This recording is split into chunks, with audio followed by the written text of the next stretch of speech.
Hello guys, welcome back to the channel. लेकर आए हैं एक और लेटेस्ट अपडेट जो है डीआरडीओ की तरफ से साइंटिस्ट की पोजीशंस निकली है दिल्ली में। और recruitment and assessment centre RAC जिसको बोलते हैं, लास्ट डेट है आपकी 17 नवंबर। और इसमें आपकी साइंटिस्ट ए से लेके साइंटिस्ट एफ तक पोजीशंस हैं। रफली अराउंड आपके पास यहाँ पे 50 to 55 पोजीशंस परमानेंट जॉब्स निकली है on the basis of bachelor education. Essential qualifications आपको बैचलर चाहिए। ये जो सारी वैकेंसीज हैं ओनली इंजीनियरिंग कैंडिडेट्स के लिए हैं। तो आप इंजीनियरिंग कैंडिडेट्स जो भी परस्यू कर रहे हैं, बैचलर्स जो लास्ट ईयर में है या फिर जिनकी कंप्लीट हो चुकी है, वो अप्लाई कर सकते हैं। They are eligible for the scientist officer rank and scientist vacancies के लिए। तो सबसे पहले इन्होंने क्रोनोलॉजिकल ऑर्डर से साइंटिस्ट एफ की पोजीशन से आगे मेंशन कर रखे हैं, जिनके साथ इन्होंने पे लेवल दे रखा है। जैसा आप देख सकते हैं 13 ए एज पर 7 CPC। यहाँ पे साइंटिस्ट एफ की दो पोजीशंस है। इसमें आपको बैचलर डिग्री के साथ साथ जो रिलेवेंट एक्सपीरियंस है वो होना जरूरी है। तो जो जितने भी इंस्ट्रक्शंस है वो फॉलो करते हुए इस पीडीएफ के अनुसार हम आपको वैकेंसीज की जानकारी देंगे। तो 17 नवंबर तक लास्ट डेट है। और आपका इंटरव्यू राउंड होगा। परमानेंट जॉब से डीआरडीओ के अंदर ये कहीं भी पोस्टिंग दे सकते हैं। इंजीनियरिंग में है साइंटिस्ट A to F, यहाँ पे इन्होंने मेंशन कर रखा है।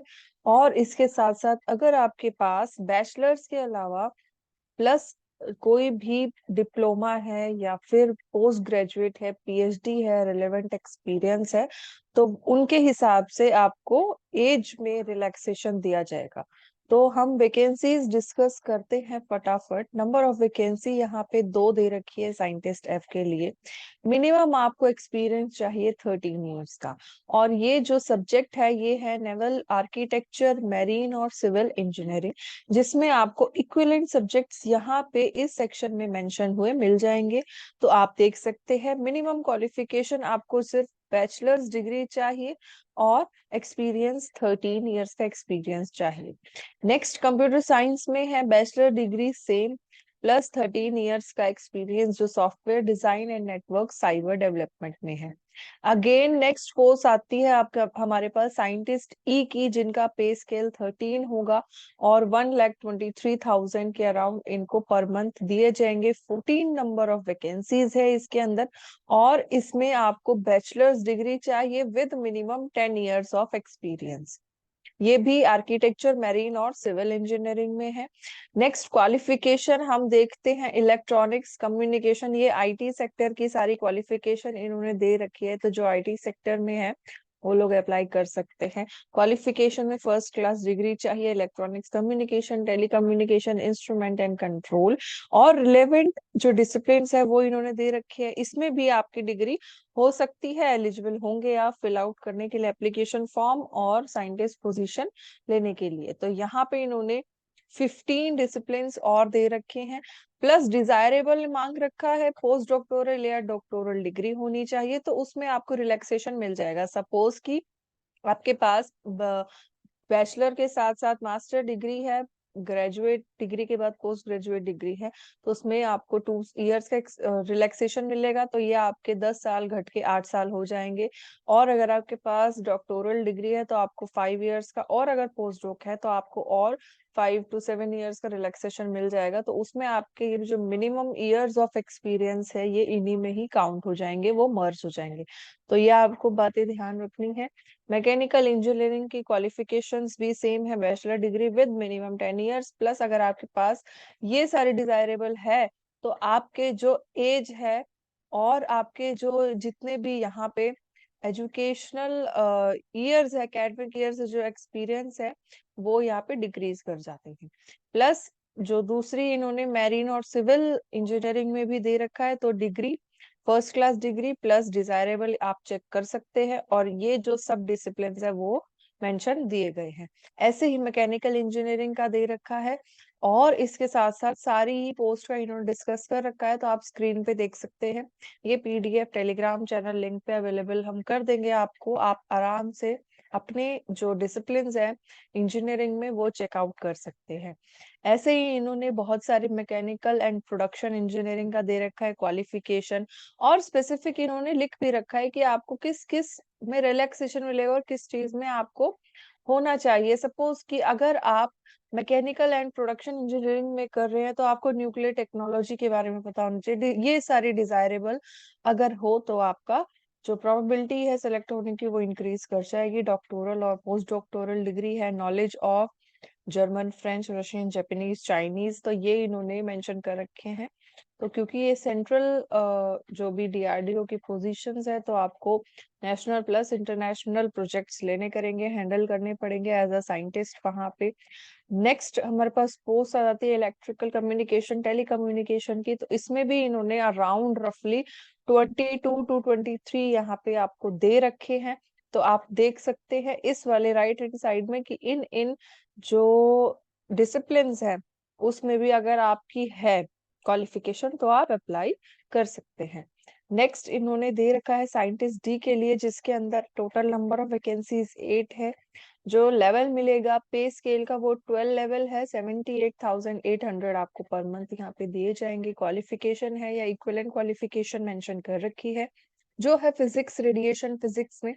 तो इसमें आपको फर्स्ट क्लास मास्टर होना चाहिए। जो यहाँ पे आप साइंटिस्ट डी की जो देख रहे हैं, साइंटिस्ट ई एंड एफ जो थी उसमें बैचलर्स के साथ आपको 10 से 12 मिनिमम एक्सपीरियंस 12 इयर्स का था। बट जब आप यहाँ पे देख रहे हैं क्वालिफिकेशन जो फिजिक्स रेडिएशन की है साइंटिस्ट डी के लिए, उसमें आपको मास्टर्स की आवश्यकता है प्लस 7 इयर्स ऑफ एक्सपीरियंस। और जो फिजिक्स के एक्स्ट्रा डिसिप्लिन है वो दिए गए हैं, physics, applied physics, solid state है, कंप्यूटेशनल इंजीनियरिंग है, और कोई रिलेवेंट फिजिक्स और रेडिएशन से सब्जेक्ट। मैकेनिकल इंजीनियरिंग में यहाँ पे बैचलर डिग्री मांग रखी है प्लस 7 इयर्स का एक्सपीरियंस। सेम इन्होंने एक और पोस्ट निकाली है, वो भी bachelor degree plus 7 years of experience. Electrical में भी bachelor degree plus 7 years of experience, और रिलेवेंट आपको डिजायरेबल जितने भी है वो यहाँ पे देखनी पड़ेगी। ऐसे ही आर्किटेक्चर और मैरीन और सिविल इंजीनियरिंग में भी बैचलर डिग्रीज। तो ये सब इन्होंने मेंशन कर रखे हैं for the post of scientist D. Scientist C के लिए 67,000 यहाँ पे मेंशन कर रखे हैं। तो उसमें आपको बैचलर डिग्री होना है और प्लस 3 इयर्स ऑफ एक्सपीरियंस।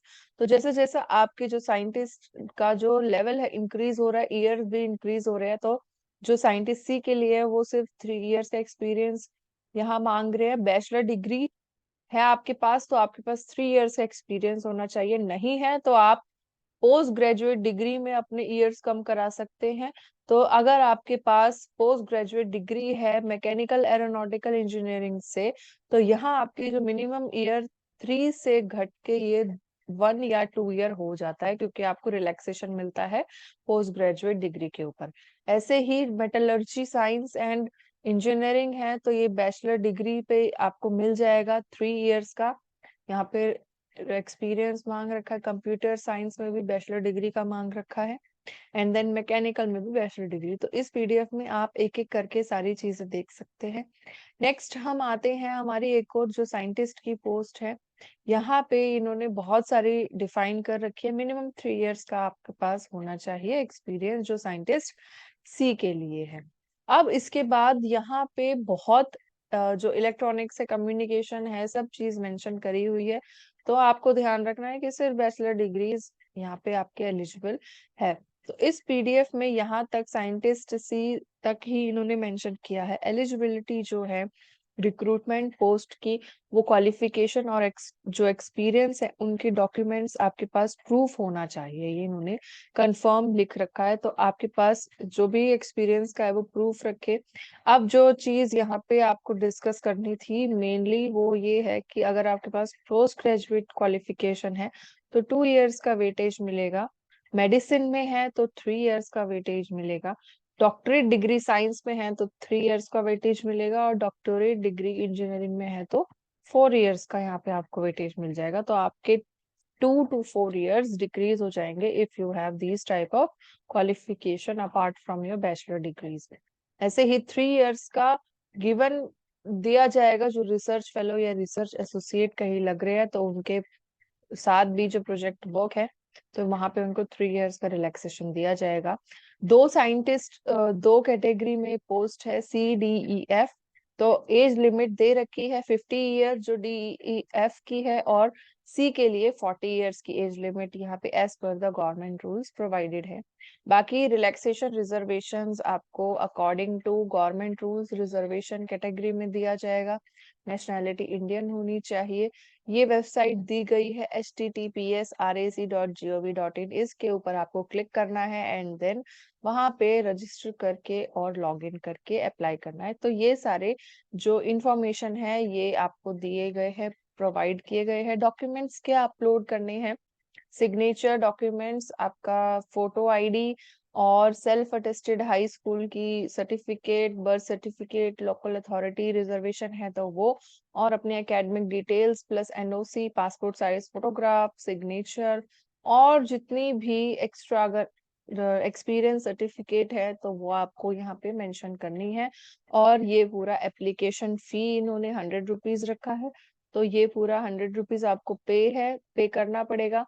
और SC ST दिव्यांग और वुमेन कैंडिडेट्स के लिए ये टोटल फ्री ऑफ कॉस्ट है।